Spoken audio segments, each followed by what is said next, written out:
This time I'm going to talk about the other three signal networks I have in this setup: component, HDMI, and RF. Component video travels through 3 thick RCA cords. They all have to be the exact same length in order for it to work. The audio travels separately, using 2 additional RCA cords. There's only 4 systems I have that output component, so only one switch box was necessary. This time I used the GE component video switch. When I go to play, I have to select the component input on the LED TV. My HDMI network contains 6 systems. The ends of the cords look like this and carry both the audio and the video. At first I tried using these small 3-port switches. They auto-detect which system is on and automatically switches to it. If it fails to auto-detect, you can switch it by hitting the button. However, these are very unreliable if you network them together. In fact, many of the boxes I have don't work at all, even by themselves. They are cheaply made, and I recommend people stay away from them. So I ended up buying a powered HDMI switch box. This is called the Kinivo 501BN. It works perfectly. It auto-detects, so there's no switching necessary. It has 5 inputs, which is a problem since I have 6 HDMI systems. So I added one of the working 3-port switches to the Kinivo, and it works very well. When I go to play an HDMI system, I have to select HDMI 1 on the TV. The last network I'm going to talk about is RF, and it's going to be very detailed because there's a lot to say. RF is a very weak signal that the first generations of consoles produced. It has audio and video traveling together through one single rounded cord. There are many different types of connectors that can be at the end. Most common is this type that has a metal prong sticking out. These signals used to always pass through a small box before getting to the TV. It's sometimes referred to as a switch box, not to be confused with this type of switch box, although they kind of use the same principle.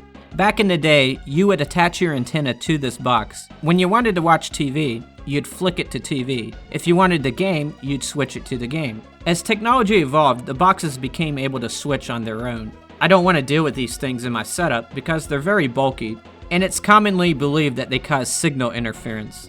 The good news is that these can be replaced by these little tiny connectors. One thing I've learned since building this setup is that there's a connector or adapter for every type of cord.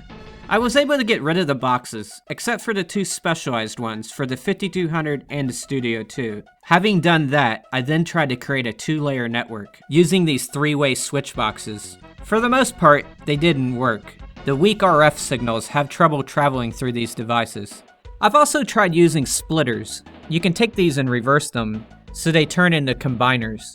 But once again, it didn't work, at least for these cheap ones I used. As the signal travels through the splitter, it weakens, even if it's going in reverse. I eventually came up with something that worked. I attached one small RF cable to the back of the TV. I then placed an RCA style connector on the end, and brought it through the end of the shelf right here. Then I took all the RF cords coming out of the systems and led them to this same area. Some of the cords needed to be extended, which is easy to do if you have the right connectors and adapters. I made sure I didn't make them too long though, because the longer an RF signal travels, the more it degrades. Once all the cords were over to this spot, I bundled them up and labeled each one with the console's number. When I go to play one of these systems, I simply turn the system on, plug the system's cord in, and then set the TV to channel 3. It's a very simple way of doing it, but in this case, simplicity is good. You probably noticed another cord here that says VCR on it, and that has to do with recording footage from the RF systems. I don't mean recording it to a VHS tape. It's more complicated than that. In a future video, I'm going to go over how I record footage from all these systems. Until then, I'll see you around.